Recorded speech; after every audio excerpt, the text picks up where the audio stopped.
Start. क्रांतीची मशाल पेटवली, स्वराज्यासाठी सिंह गर्जना केली, स्वातंत्र्याची नवी प्रेरणा टिळकांनी जनतेला दिली. सर्वांना नमस्कार. माझे नाव श्रेयस संदीप काळे आहे.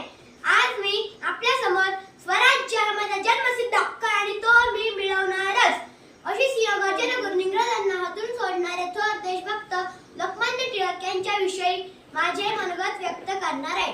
लोकमान्य टिळक यांचा जन्म 23 जुलै 1856 साली रत्नागिरी जिल्ह्यातील चिखली या गावी झाला. त्यांचे पूर्ण नाव बाळ केशव गंगाधर टिळक होते. तर वडिलांचे नाव गंगाधर व आईचे नाव पार्वतीबाई होते. लोकमान्य टिळक यांना